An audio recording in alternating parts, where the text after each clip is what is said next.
Just when I thought I couldn't find my way out, yeah, I searched the God in me to find my way out. I know it can seem way out, but the Creator flows to and through me from way out. I'm talking way out, yeah, yeah, yeah. See, if you believe in the God in you, it's a better place. Creating the force and the power to live a better life. Know that love and joy and peace is one in all of the same space. That you were chosen just like God. Your energy. That's right. Only you can make the change. Shine your head at you. Shine so bright from darkness to light. Hey, hey, hey. From darkness to light. Yeah. And you'll find your way out. Yeah, yeah. Oh, it won't seem way out. Yeah, yeah, yeah. The power of God will flow through you from way out. Welcome. This is Alchemizing Energy, and I am here today with a special show. And what we are going to be talking about today is how to date divinely. Okay. And we have a special guest, and I'm so excited. The owner of the Dating Divinely web site and mobile app, who is going to be discussing divine dating. And without further ado, let me welcome to the stage Olusoga Aralola. Uh, Olusoga, say that three times. Olusoga Olusoga Aralola. Aralola, and the website it should be divinedate.com. Oh, I'm sorry, Divine Date. My Yes, bad. divinespace-date.com. Divine And Date.com. Sorry. there's yes, the divine-date.com. Correct. Right. So my bad, guys. You know what? I was thinking dating divinely about the title, and I just did it wrong. So the site is called divinedate.com. So first of all, who are you, Olusoga Aralola? Who are you? Let's see who you are first, and why is the dating divinely important to you? Okay, so my name is Olusoga Aralola. I've been married 19 years on June 10th. I am 39 years old. I got married when I was 20. Um, my wife and I met each other on a job. I met her on a Monday. We got our marriage license on that Wednesday. And by that Sunday, we were being married in a park. Uh, What? yes. So I didn't know her at all. Didn't That's know. a that is a story in itself that you got married. What, 3 days? Yes, ma'am. Was y'all was in Las Vegas? Like, what was y'all like? So when I met her, we hit it off, and we decided that we were going to get married. So on Wednesday we got the marriage license, but in the state of Texas, you have to wait 3 days after receiving the license in order to actually go through with the ceremony. So we waited until Sunday of that same week, and we got married. We've been together 19 years. We've never broke up. Uh, I'm not a cheater. She's not a cheater. Those were some of our hard no's: no cheating, no beating. Um, I believe that No if cheating and no beating. You know what I'm saying? Now, you guys were in your 20s when y'all had met. Do you think that that influenced how long your relationships have lasted? I couldn't hear you, you broke up. No, I was saying you were in your 20s, right, when you met each Yes, other. Do you think that that influences how long you guys have been together, like, and was able to like be able to marry so quickly and still stay together? so I was exactly 20 years old. Um, I I think, me personally, I tell this to my guy friends. When you marry someone that you genuinely like I didn't know her, so I was going straight off of phenotype. Um, I believe every man should get the type of woman he wants. Whatever woman you like, there's a country filled with them. So go get whatever you like. If you get what you like, if another beautiful woman walks past you, you're not opt to go and try to get her number or talk to her because you got exactly what you want. So I have my dime piece. To me, she's the most beautiful woman I've ever laid eyes on. So no matter what comes into my orbit or what walks past me, it doesn't matter because I got exactly what I want. So that's what I. That's interesting. So a lot of times, you know what? I'm realizing that I'm not on the right. Can't hear me. There we go. Yes, I wasn't on the right mic. Can you hear me better now? yes. Okay. So, dating with a purpose. So, do you feel that the man chooses the wife? Do you think that is an important thing that the man chooses who he wants to be with? So I grew up with a father and a mother, and my dad raised me to find a wife. I was not raised to go and date around. My dad told me, "Boy, when you get of age, you go find you a good wife." I've always told a man that find a wife, find a good thing. Um, I believe that. When I met my wife asked me to marry her. Um, I was What? yes. Man, there's so many surprises in this whole thing. Like, what? She asked So I was. you to marry her. So I'll give you the story. I worked Okay, at go this ahead. place.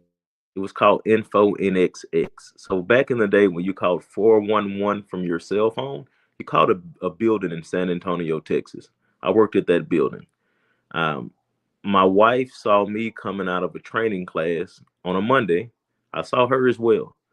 Um, we hung out on a break, and by the time lunch came around, I asked her if she wanted to get something to eat, and she said yes. We went to Jack in the Box and got tacos. I told her, "It's your world, baby. Just don't go over $2, because that's all I had." I was being serious. I was poor. Right. I'm poor. I'm broke. Like, look, $2. Right? I got $2, a $2, the $2. Yeah. So we went to lunch the next day. When I came into work, she was sitting outside.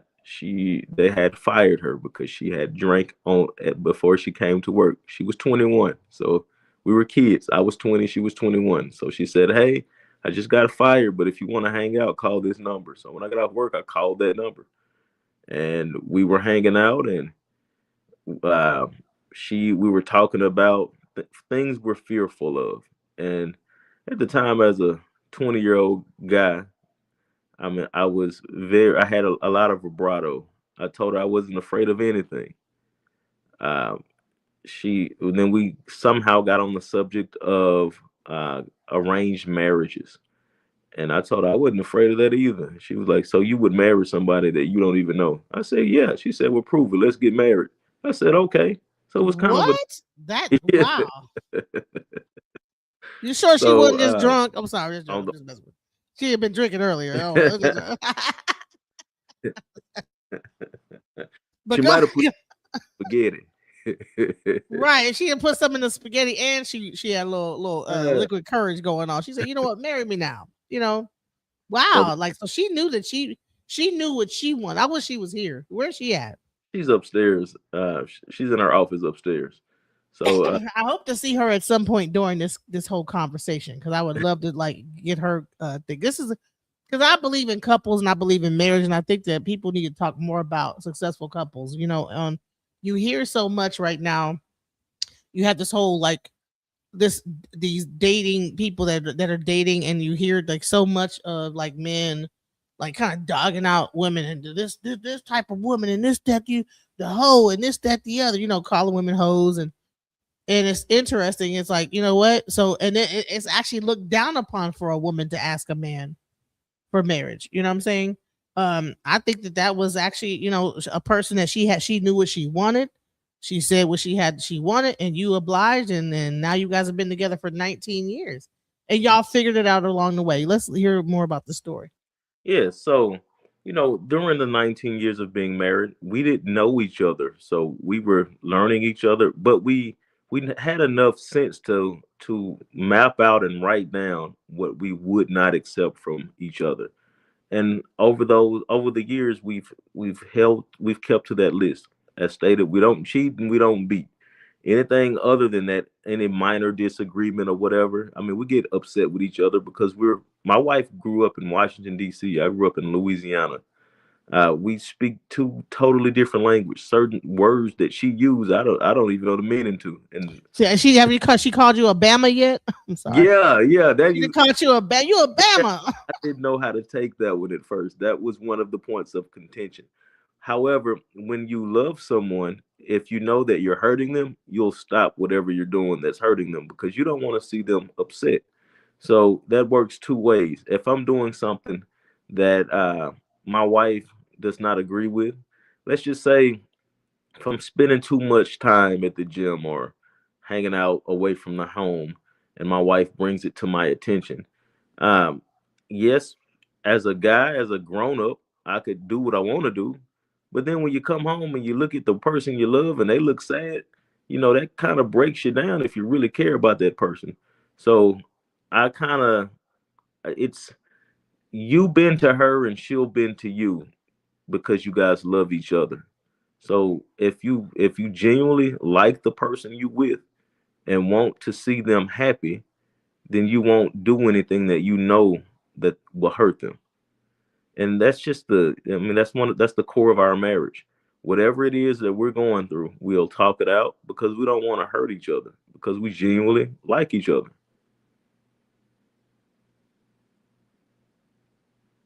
So it's about genuinely liking each other. And over time, you built your relationship. You were 20 years old. And y'all got married within about 5, 6 days. Like what? About a week? How long was that? Like about. So from Monday to Sunday, so 6 days. So after 6 days, you got married with her, and you guys got to know each other along the way. Yes. And then you were married. So like being able to break up was not an easy thing because now you're married, right? And that was one of our discussion points before we actually got married. My wife looked at me and she said, "Look, if we get married, ain't no breaking up." I said, "That's the same way I feel. I mean, it is what it is." So do you feel like she's your soulmate? Yeah, I do. Right.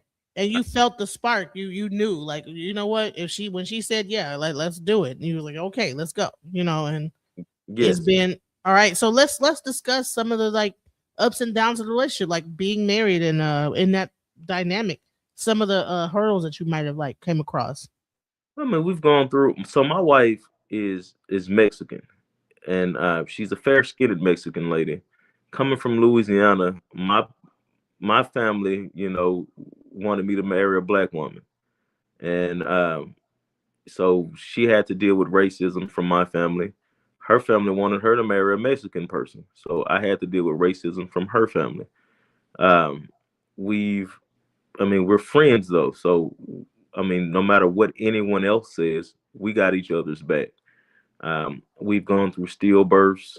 My wife had a stillbirth in 2018, which was very heavy on our family. But we're friends, so whatever comes up, we're gonna talk through it. We're gonna walk through it together. That's why the first thing that I stated when I started this conversation with you was, as a man, you have to pick the woman that you want. If you pick the one you want, you're gonna do whatever it takes to keep them. So, Right, but did you pick her? Or did she pick you? How much well, of that picking was her or you I or both? well, so she says, so she asked me to marry her.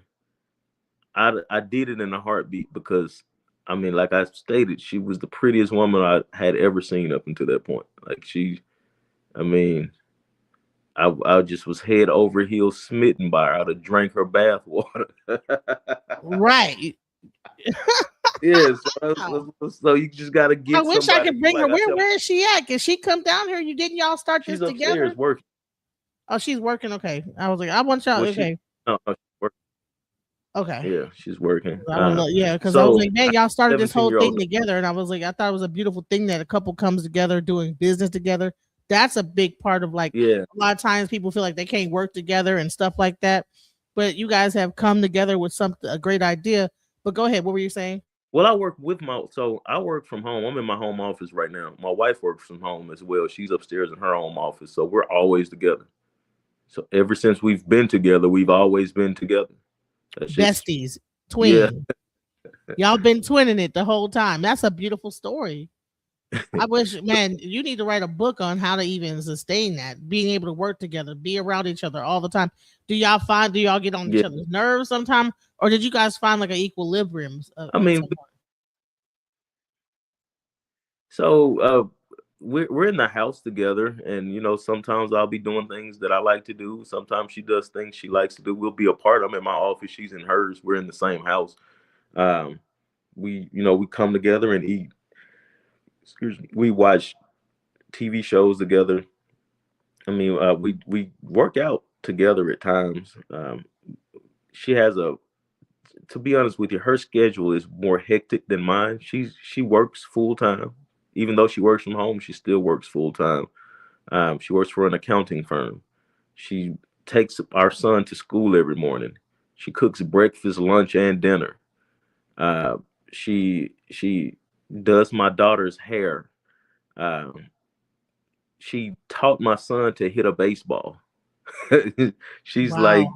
a superwoman. I mean, she's the best woman I've ever met, to be honest with you. And Right. She seems like she's every woman, right? yeah. I'm every woman. Honey, she is doing it even all. this date, I stated, even this dating app, I told her, I said, hey, we should, because a lot of people they come to us for counseling because of how we managed to keep things together for so long and not knowing each other. So I brought up to her, I said, we probably need to make a dating app. I mean, we can utilize the prompts, the hard nose that we had, and the questions that we asked each other, and we can utilize that on a dating app service to match people so they can find their divine date. Like I found mine and you found yours. And my wife created the app. She said okay, and just took off one day and created the app for me. So, what inspired you, other than that, to create a divine date? What gap did you see in modern dating culture? Did you see any gaps? I mean, you said that you talk to people, you counsel couples, or counsel individuals on how to find the right person. What inspired you guys to create this? So just being that we met each other and married in 1 week, and we've managed to hold it together for so long. Uh, um, I think in today's time where marriages don't last. I mean, people they get married today, and in 5 years they're probably going to be divorced.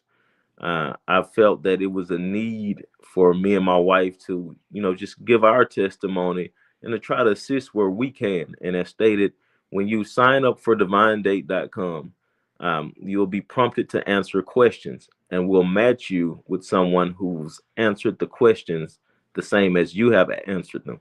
So if you're truthful in the way that you answer your questions, you should meet someone that is equally yoked with you, who is right there with you in your way of thinking. And as long as you guys are thinking in the same direction, then um, I mean the relationship shouldn't fail.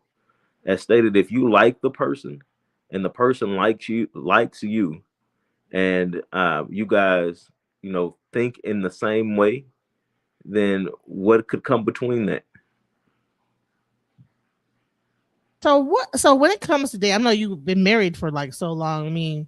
But do but in your counseling, do you believe that people today are dating for love, loneliness, status, or survival? What do you think is the main thing that why what you see in the world? So it just depends. I have a buddy. He at first he was dating just to date, just see how many women he can get. But as he got older, he wanted to settle down. And when he would go on dates with women, he would meet on different dating apps or out in the world in public. Um, he told me that they were basically wanting money from him. Uh, they want him to pay his bills. He didn't even know them. Like first date, they need some help with their bills and things of that nature. So he started dating women overseas, like in Africa and different places. Um, Basically, from what I gather from these men, They're just looking for traditional women, a woman that is nurturing and um, just not after just their money. Well, you know what? It's so crazy because now, like, I mean, you're right because I meet guys on Facebook and they all have the same story. They get on a date. The woman is like, "Hey, you know, they do a meal and they don't talk to the guy again, or they'll talk to Yeah. a guy and start asking them for money to for their bills." But I think that is like some of that prostitution kind of culture that's going on. Like these certain women are using men for money, and that's a real thing that's actually happening. But on the flip side, most men I meet they're whores. Excuse my French. They're cheaters. Let's get into it. Hey, wow! Someone finally admits it, but it takes a married man to be about that. Go ahead, talk about it. I mean, so when speaking with guys that I know, um, I know a lot, and I know a lot of men. I'm in different organizations, different fraternities, and these guys are, I'm not gonna say all because I'm a guy, but most guys that I've meet are cheaters. Just, I mean, but it's the same as most women that I meet are cheaters. Me personally, I You blame meet the you rap. meet most women and men that are cheaters. Like Yeah, they're cheaters. Like,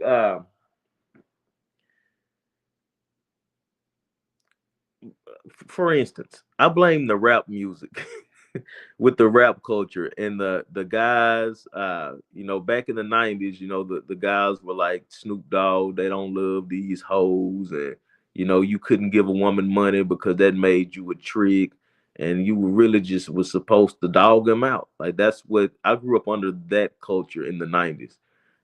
As I grow into the 2000s and 2000 teens and 20s, uh, it's like the roles are reversed. You got like Cardi B and Sexy Red and all of these types of women who are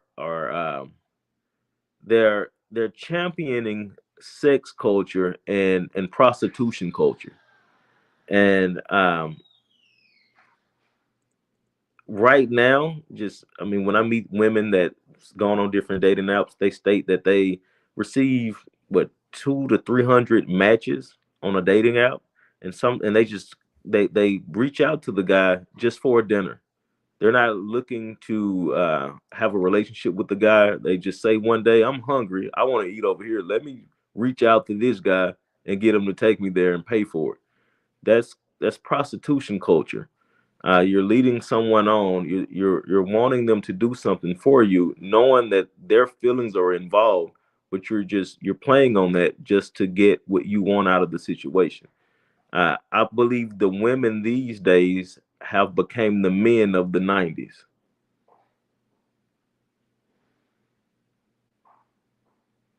I'm gonna tell you this, I'm still dating. I'm old as hell. You know what I'm saying? I'm about 48, almost 50, but I can actually read off a text that someone said that I met on a dating app. He says he said he asked me for a picture. I show him my picture, like my face, right?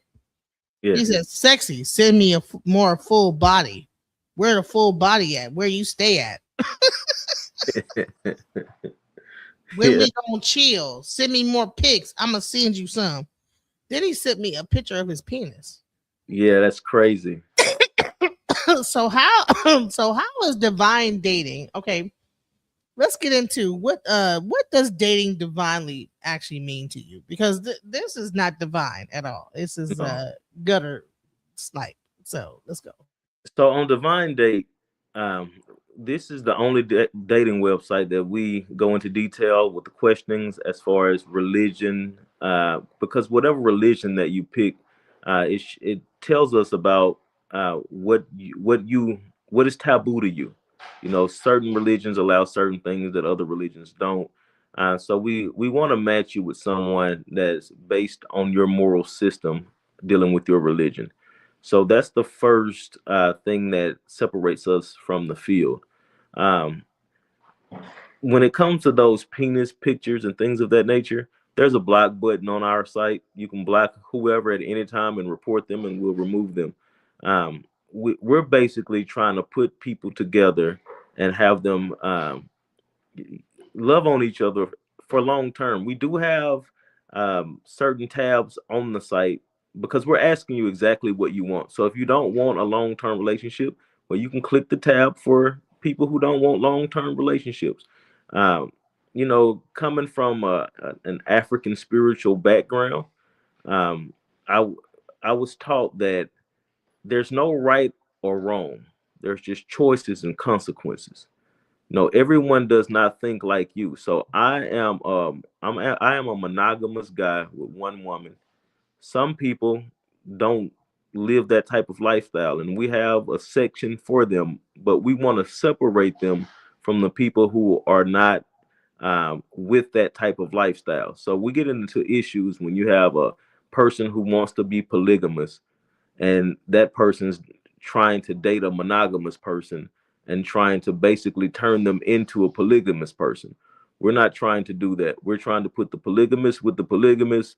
We're trying to put the quote unquote whores with the whores and the regular people with the regular people. Right, the Muslims with the Muslims. That Yeah. I mean, does it have a thing for arranged marriage?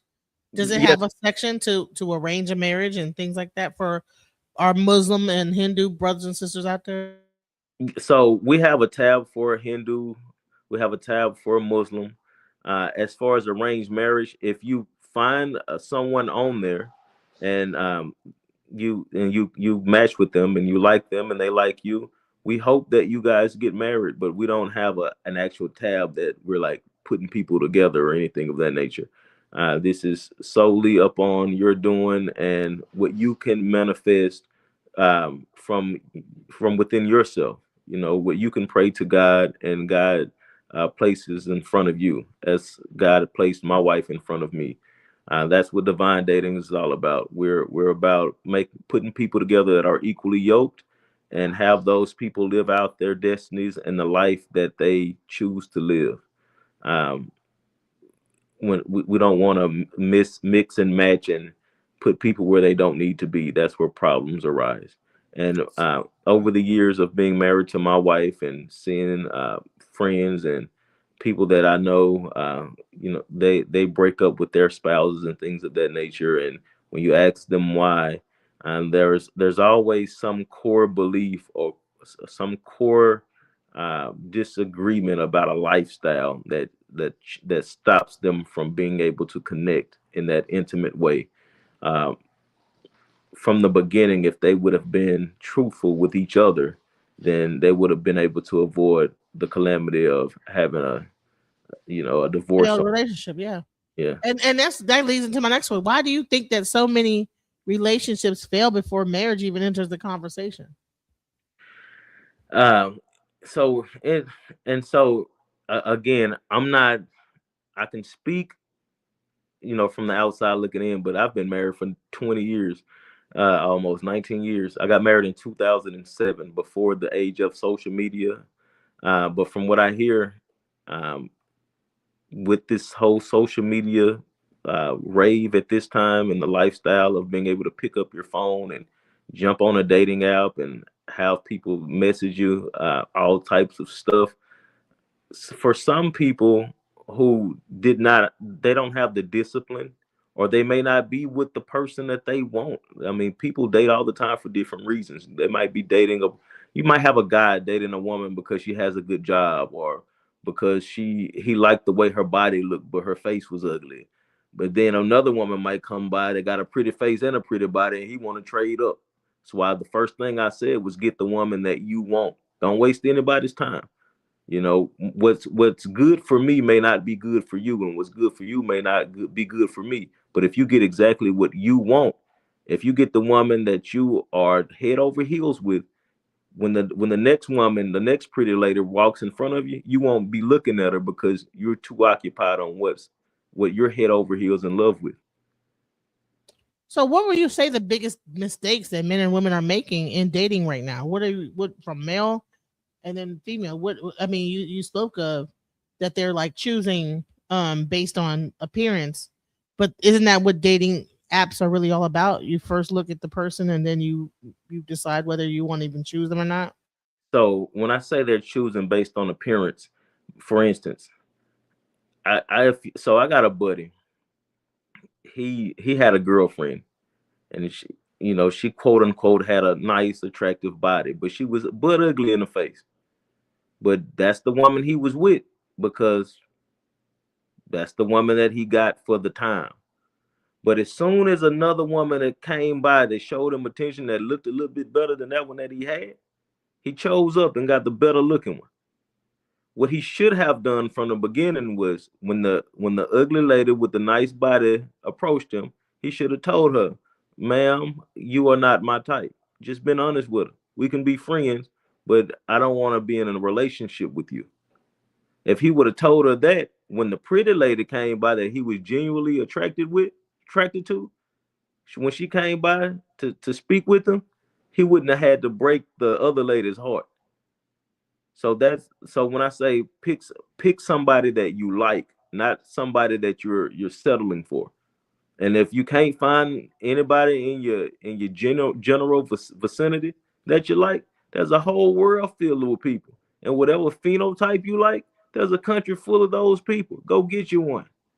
A country, exactly. So you have an international app. So this whole thing is like international. International, yes. So how can someone tell the difference between chemistry and true compatibility? So chemistry is I like you, you like me, we find each other attractive. There's passion there because I like the way you look.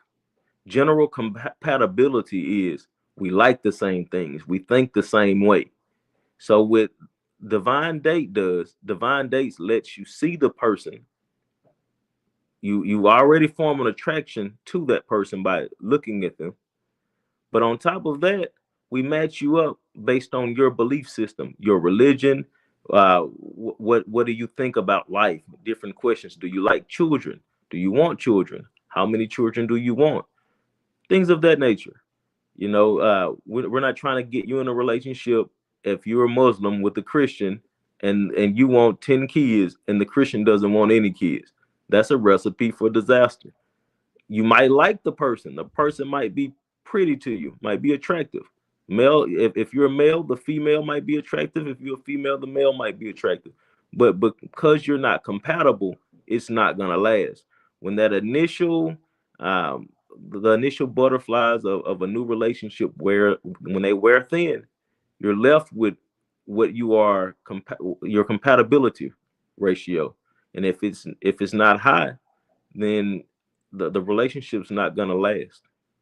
So So what we do is again we match you based on your compatibility, and you pick the person that you generally find attractive.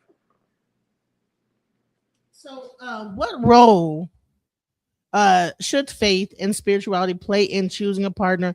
And can a relationship survive if both partners are spiritually unequally yoked? So I don't believe so, because you have core differences. Um, I may feel that it is not okay to cheat a beat based on my religion. You might be in a religion where it's okay to cheat and beat, and there's the dilemma. If we get into it, you're gonna beat on me and cheat on me, and then what I'm gonna do? I'm just gonna let you do it. Or I'm gonna have to leave you. I gotta leave you, so we're gonna break up.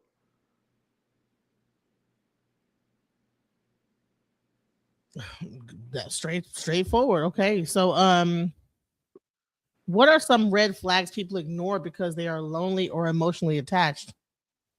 And how important is healing before entering a new relationship?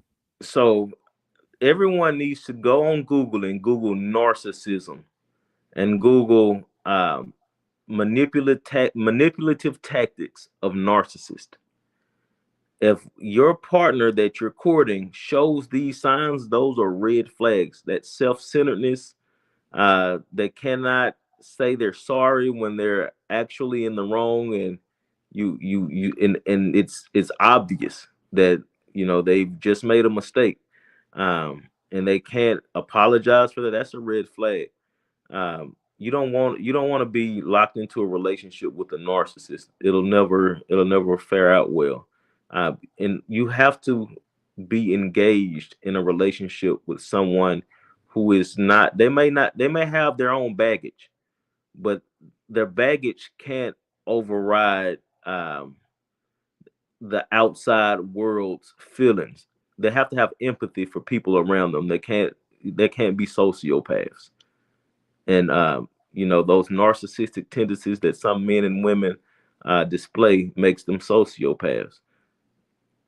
You know, another big thing now on top of narcissism is the avoidant attachment style. Are you aware of that? No, what is that? That is pretty much a person that has been traumatized in their life, and so therefore they are avoidant. And you have another person that's uh where she is where a woman or that other person might be more of a is an avoid attachment, and there's another attachment style. It's called it's a where they're more clingier. You know, they're more of a empath, so therefore they're more the opposite. And so those two people tend to attract each other. And so you have a person that's kind of chasing after the guy or the girl, but they're avoiding, like almost like a Pepe Le Pew kind of a situation, you know, where they're like chasing after this person, and that person like will leave and come back, leave and come back, leave and come back. And then there's like this whole like really nervous system breakdown of the other attachment style. So it's like a weird thing. So they talked about narcissism a lot, but this is another one that people don't even Yes. realize they're in the cycle of. If somebody leaves, then they don't want to be with you. And I mean, you gotta have hard Or boundaries. ghost you, like ghost you for a long period of time, like Yeah, if someone ghosts you, if they come back later on, I mean, you should always forgive people, but you shouldn't fall into the same pit that you fell in before. If you know that this person is a serial ghoster, don't enter into a romantic relationship with that person because that person will ghost you. yeah. So you never heard of the avoidant attachment style? No, ma'am. No, ma'am. This is some new stuff. It's anxious attachment and avoidant attachment. Okay. Okay. You've never heard of this? Wow, I've never that's heard of crazy. it. My ear isn't to the street. Like I live in a rural area. I spend my days cutting grass and chopping wood for the fire. Mm. Wow, you live. Oh, okay. You live in like a in the woods somewhere, Yes, ma'am. And that's another thing. right? Um, my wife and I, we do believe in gender roles. I know some people don't believe in that, but we do. It's not a forced type of thing. I mean, everything that me and my wife has implemented into our relationship, we came there through negotiation. So my wife cooks and cleans on the inside. I clean up the outside. I mow the lawn. We've got a few acres that I have to keep up. Um, I we have a river that runs through our backyard. So, during this time of year, there's snakes out there. If my wife goes outside and sees a snake, she's not trying to deal with it. She just calls me, and it's my duty to do something with that snake. Right. So you guys Um, have so clear male female roles. yeah. How Um, important is that in a relationship? so everyone has a duty. No one's duty is better or worse than anyone else's duty. Um, as stated, my wife and I, we came to our current situation through negotiations. Uh, if my wife wants me to wash dishes, I'll ask her to mow the lawn. She doesn't want to mow the lawn, then I won't wash dishes. I'll go mow the lawn and she'll wash dishes. Um, Wow, you interesting. know, if my wife wants me to say fold laundry, I'll say, okay, well, I need to chop that wood outside. The axe is out there. You can go chop it. And she'll say, well, I don't want to chop wood. And I'll say, well, I don't want to fold laundry. How about you fold laundry and I chop wood? Okay. So Right. So it's like like, hey, and do you think that being in rural living like allows that like kind of a dynamic, like not being citywide and Yes, so in the city, everybody's basically doing the same stuff. There's no wood to chop, there's no snake to kill. Uh, so men and women do the same thing. Where I live is still old school. We're in the country, so uh, there's certain things that I am genetically disposed to doing better than her. And there's certain things that she can do better than me. You know, my wife is very intelligent. She's a smart woman. As I stated, she built this whole divine date out. You know, I asked her. I brought up the whole. I brought it up to her that we should, mentor people and start a dating app, and she built it. So my wife is very intelligent. Um, out here in the country, there are animals out here. You might run into a hog outside. Yeah. So my wife has a husband that'll take care of that problem for her. If, like as I stated, if she goes outside and there's a copperhead on the steps or a rattlesnake, she's not going out there to deal with that. She's saying, "Hey, husband, come get this snake," and I go out there and I get it. I don't like to kill anything I don't eat, so I normally pick them up and put them in the river. Uh, when it's time to go and get meat, I go deer hunting. If we want fish, I go fishing. So I'm old school. I actually bring home the bacon and put it on the table, and my wife cooks it. Wow, and so that actually reinforces the gender role that probably normally people living in the city probably would never even, because everybody's kind of doing the same thing, like you said. Yes, ma'am. Yes, So ma'am. I want to show you guys. I want to show you this attachment thing, because I think it's a really interesting thing I like kind of ran across that, like, I'm like, wow. And I want to get your opinion on it. Go ahead. Let's That about 20% of the population have an anxious attachment style and fear losing the relationship. And about 25% of the population have a more avoidant attachment style and fear losing themselves. And these two people are very often in relationship with each other. My name's Ruthann. I'm a clinical psychologist and expert in relationships. And in this video, I'm going to give you practical strategies for how you and or your partner can begin to transform this very common relational conflict. And I'm interested, which side of this conflict do you most often find yourself on? Go ahead and let me know. You're probably hyper attuned to any little moments of disconnection or conflict in your relationship. And these moments of disconnection trigger your anxiety and your fear of losing the relationship. And they drive you to make little bids for connection. You may try to start a conversation with your partner or initiate physical contact or intimacy, even if your partner may be busy and engaged in other activities. Often these bids for connection are attempts to soothe your anxiety and to get reassurance that your partner loves and cares for you. But these are the very behaviors that are likely to activate the withdrawing or avoidant partner's fear of losing themselves in the relationship. If you're the withdrawing partner, you may perceive your partner's needs and requests for emotional support or their interruptions in your day as a source of irritation and a threat to your freedom. You may be concerned that their needs are going to be never ending and that they'll never be satisfied with what you give them. And this activates your anxiety about losing yourself in the relationship and can drive you to want to put distance between you and your partner. Maybe you ignore them or try to push them away. Or maybe you start to spend even less time with them in order to protect your freedom and your independence. Now, of course, these are the very behaviors that are likely to further activate the anxiety of the pursuing partner. And at this point, if you're the pursuing partner, you're likely extremely distressed and desperate for closeness with your partner. You may even accuse your partner of not caring for you in an attempt to get their attention and to take you seriously. But in turn, if you're the withdrawing partner, this escalation only feels like a further imposition and threat to your independence. And at this point, you may push your partner away or start accusing them of being irrational, overly sensitive, or far too needy. And I'm sure it's clear how this really escalates in a relationship. Now, at some point, either or both parties may realize that there's a real risk of losing the relationship here, and both may relent. If you're the right. So I wasn't going to play the whole thing. I wanted to, like, what do you think about that? That this is like something that exists right now. Well, it's I mean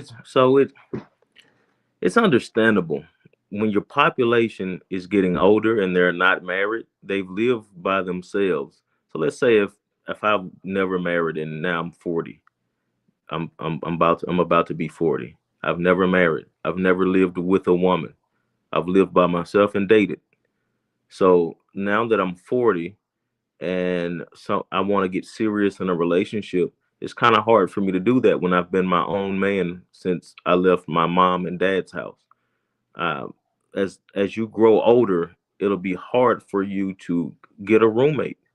You know, I mean, it's like it's common sense. If I've lived by myself for the last 30, 40 years, and now I'm being forced, well, not being forced, but now I'm seeking to live with someone else, their idiosyncrasies are going to uh they're going to upset me at times because I'm just not used to it. I'm used to doing what I want to do when I want to do it.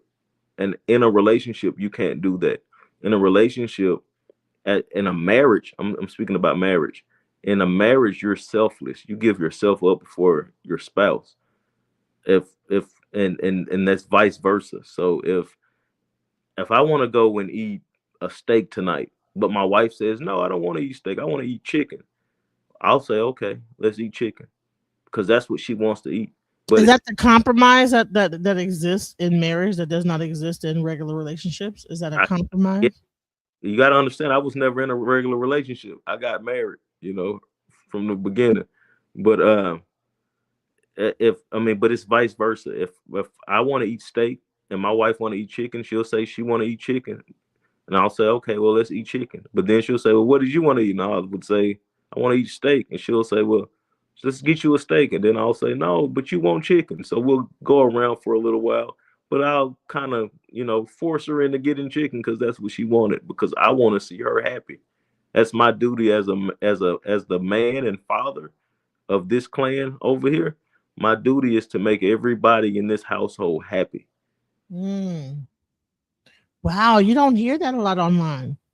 Here's a question. What is the signs a person is truly ready for marriage? Because like that sounds like you have to be able to like say, you know what, I want steak, but you want chicken. Let's go ahead and get some chicken. I love you, and I'm gonna go ahead and forgo my steak for your chicken. Like as stated from the beginning, you just have to like your partner. I mean, if you there are certain I watch a lot of YouTube, and I saw this. It's a clan of vampires in Houston and one in New Orleans, where these people say that they vampires and they going around sucking each other blood. Most of the time, it's a woman, and she got her a man, and the man let her suck his blood. And I brought that up to my wife one day. I said, "You see, men, if a man like you, he'll do whatever you want him to do. He just gotta like you. So if you got a man who's not doing this type of, who's not like being selfless for you, that's because you like him more than he like you. But everybody has a person in the world, I would like to believe, that they are just head over heels for. You may not have found that person yet, but that person's out there.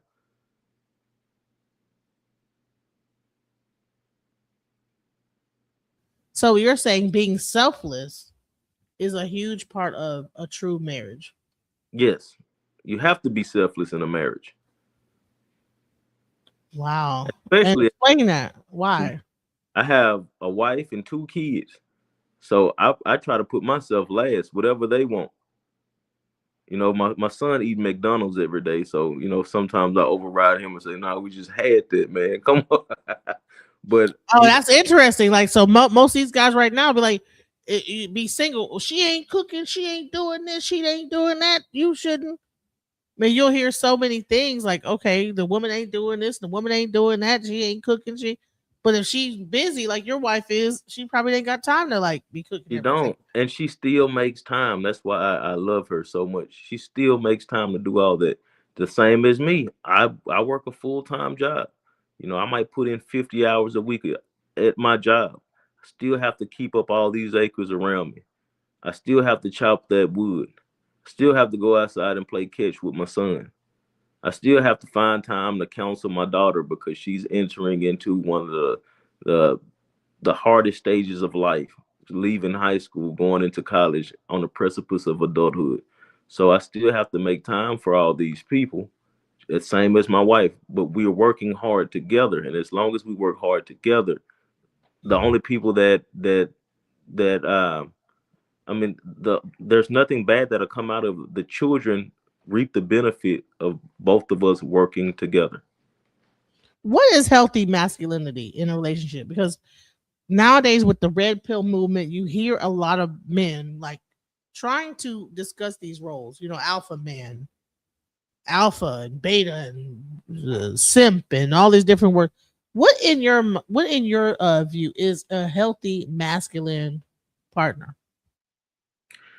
So I feel that I have healthy masculinity. Um, as stated, I've told you everything I did around the house. I mean, it's masculine stuff. I've met women who said that I was a chauvinist, though, just based on that they were not the type of woman to cook or clean or do that type of stuff. Um, yeah, so I mean, it's based on who you're speaking with. Um, Living out here in the rural area, though, the rural area will bring out gender roles. I mean, you can find. Yeah, you know what? Make good sense. It will I it will mean, force you into a gender role. Cause hell, I'm not going out yeah. there grabbing a snake up off the thing. It makes you a woman rest in her femininity because you got to like, okay, I'm not fixing to do that. So, I talk to my buddies about this. Uh, you have certain people that live in cities. You know, we I've saw like a lot of those videos on YouTube about the stud culture with the studs and stuff. Nothing against my stud ladies. I just feel that if they lived where I live, yeah, where they had to actually perform as a man, you know, it may change their view of what manhood is. Right, exactly. It's like they both up there jumping on top of the counter, like, oh, what's that? Yeah, that's a spider. Oh, Yeah, they I mean, both scared. if you're a married guy with two kids and a big rattlesnake comes across your back porch, you can't tell your wife to get it. Your kids ain't gonna get it. It rests upon you. You got to be a man and go get it. But it's Exactly. when the winter comes, you got to chop those cords of wood. You got to get out there. You got to chop all that wood with that axe in the Right. cold. You got to do that. Look. So here's the thing. Did you have trauma going into this bond trauma? I mean, and why do some people confuse trauma bonds with love? Did you guys have any trauma growing up individually that you guys had to get around being married that quickly and at that Yeah, age? just growing up in America, you'll have trauma. I don't know anyone that does not have trauma. You know, uh, my daughter lives a great life. We provided a great life for her, and at times she gets sad with her friend group at school and things of that nature. That creates trauma in the future. She might enter into a friendship with someone and recall how someone in her past treated her, and it may cause some type of friction in her new relationship. So trauma is everywhere. What we must do is own our own traumas and don't throw them up on other people. You know, Own your own crazy. I know what my crazy is, and I'm not going to give it to you. You know, Man, interesting. So uh hold on, I was gonna ask you. All right, hold on. I got you. So should people discuss finances? Because you said that at the time when you met your wife, you didn't have no money. How important is finances, purpose, and life goals early in dating? depends on where you are in life. I was at the beginning. I was 20 years old. My wife was 21. We both didn't have anything, so everything that we gathered, we built together. You know, we live really well. We live in a 3,400 square foot house out on 2.5 acres, um, and we built this together. You know, I didn't bring it to the table, and she didn't either.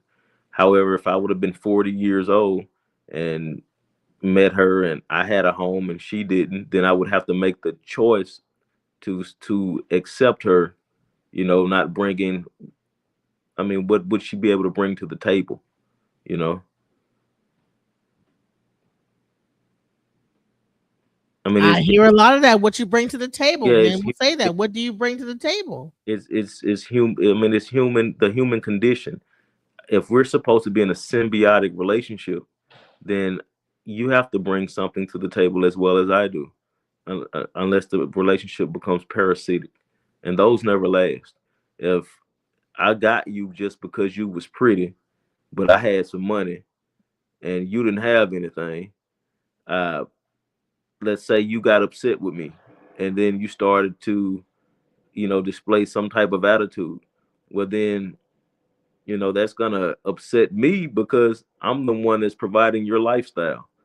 So Mm, that'll bring, that's friction within itself. You know, you have to find someone you're equally yoked with, as far as financial. The financial goes. I mean, unless you're marrying Mother Teresa, if you get with somebody who is way more financially sound than you, then you're going to be a second class citizen in the relationship. mm.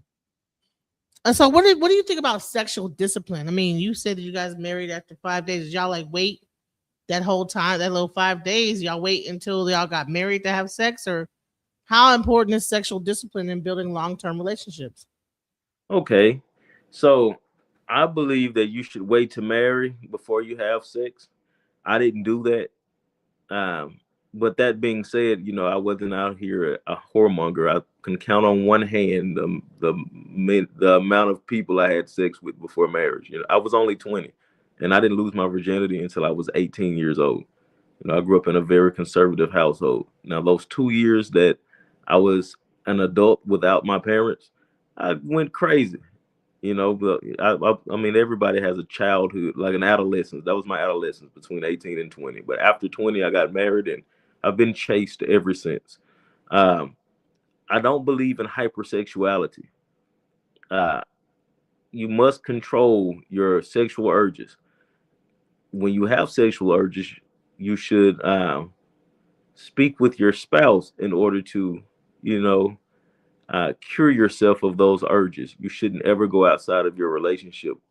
With that being said, your spouse has to be receptive to your urges and have to understand that that's a biological function. As a man, men have to have that in order to to be sane, I guess.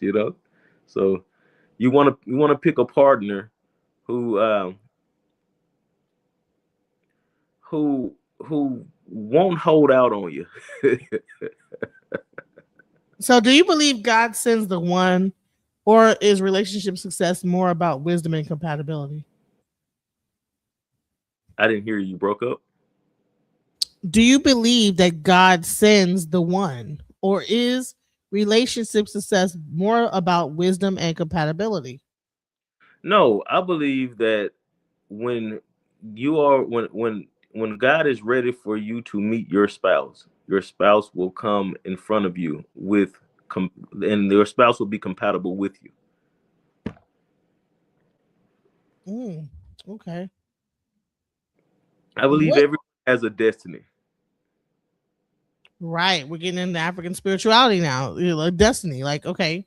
So, what about like astrological signs? Do you believe in those? Uh, I don't study them. I'm not well abreast on them. I'm. I mean, I believe that. I mean, what I mean, all of this is spiritual. So, astrological signs, the way that the stars align with the planet, the light and dark patterns of the universe, the way that the moon pulls on the water on the earth, and water makes up the human body and controls emotions and things of that nature. I do believe that there is there. I mean, it's. I don't believe it's a pseudoscience by any means. I just So, don't. do you have like an aspect of that in your app, like astrological sign, like a I Cancer believe my versus? wife added that to it, where you can put if you're like a Sagittarius or Capricorn, things of that nature. find compatible matches based on your astrological signs in certain spiritualities, though. I don't think, like, if you go in as a Christian, I don't think you'll receive that prompt. Oh, so you guys have like thought about everything on this whole thing. Yes, ma'am. All right. So, what is one hard truth about modern dating that people avoid talking about? Uh, what is one hard truth about modern dating? Um, People aren't dating to get married anymore. They're dating to hook up.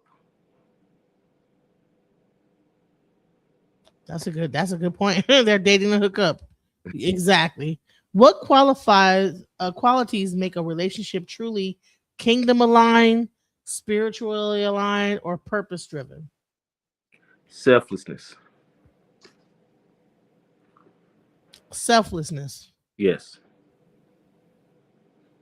Well, so what made you passionate personally about helping people find meaningful relationships? I have my wife has friends and I have friends and they're looking for love and they're having a hard time finding it. I've been told that the dating pool has pee in it. That was quite entertaining to me when I first heard that used like that. But and they come to us and they ask us, how did you guys do it? How do you guys stay together?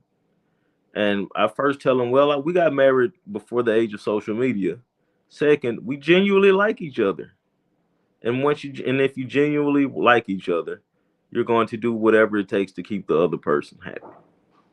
So, I wanted to like get a little bit into the app. So I wanted to show some of the app and what you guys got going on because I think it's pretty awesome. So let's like go into the app and show some of the things that are going on with the app. So when you go on to the app, you have like this prompt, which goes right into it. Spiritual matching. Okay, so a sacred space for earth-based and spiritual communities to find aligned intentional love. So you can choose between if you spiritual meaning, intentional love, begin your journey, and then you go in and they ask you certain questions, your date of birth, and it goes into it. So excuse me, I'll put my date of birth in so you can see how the whole thing goes. I'm old. wait, 20. Let's see. 1977. All right. So I'm 18 or older. Yes, and I agree. So let's see some of the things. So you take a live selfie, upload a photo and government ID. So you have to like put your ID in and stuff like that to make sure that you're really Yeah, before that you you're a verified user. So so we have two tiers. You can get matches for people that are not verified users, or you can get matches from people that are verified users. But verified users, we know to be, a bot, not non-bots, things of that nature. Uh, Actual people, because from what I hear, you have some people jump on these websites and they set up profiles, fake profiles, and things of that nature. So we're trying to shy away from, all of that by getting people to verify themselves, take a picture of yourself to show us that you're a real person.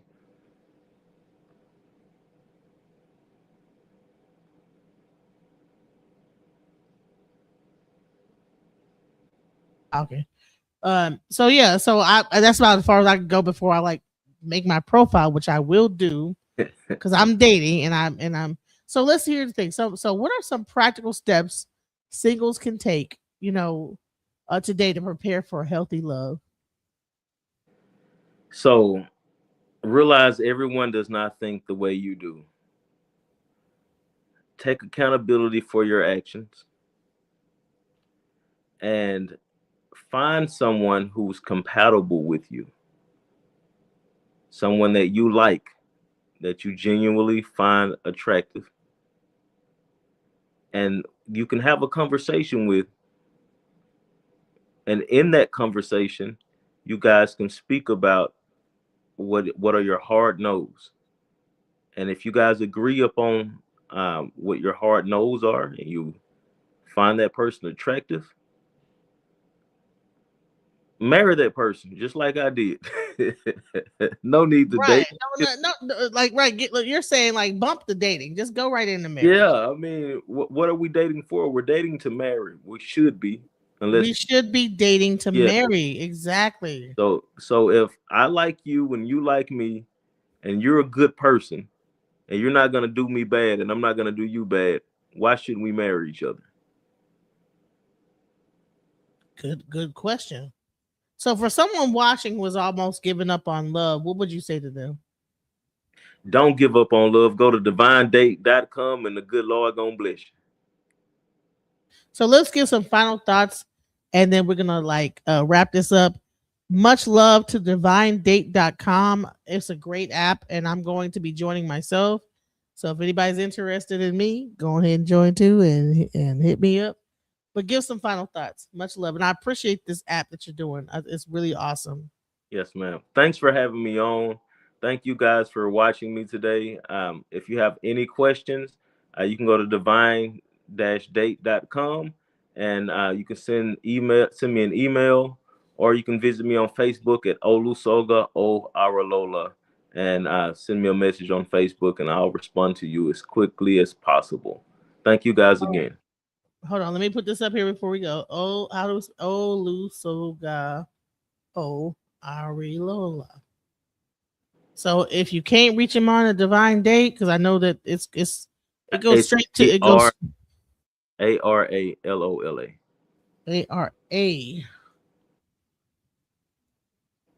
Lola. Aralola. Correct.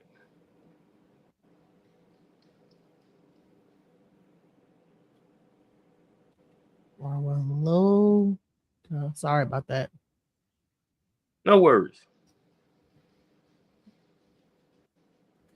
All right. So if you guys have any questions on the app, or if you try to get on, have any issues, hit him up. But Divine Date. How many people are on there so far now? I'm not sure. I got to go upstairs and ask my wife. She's been manning it all day, but she says we have quite a few people on there. Okay. All right. So it's a new app. It's building its thing. Please go ahead. At lunch today. But we have more than enough people to find matches for anyone who would like to join today. Amen. So let's go ahead and support his app. Much love to this couple who has created this app for people that want to date divinely. He explained how to date divinely. Much love to Araloga and his wife. Much love. Peace. Bye. Just when I thought I couldn't find my way out, yeah, I searched the God in me to find my way out. I know it can seem way out, but the Creator flows to and through me from way out. I'm talking way out, yeah. See, if you believe in the God in you, it's a better place. Creating the force and the power to live a better life. Know that love and joy and peace is one in all of the same space. That you were chosen just like God.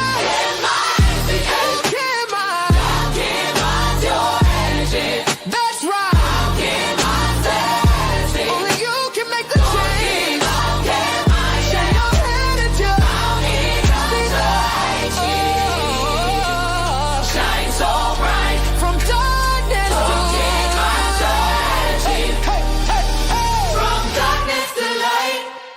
Yeah. And you'll find your way.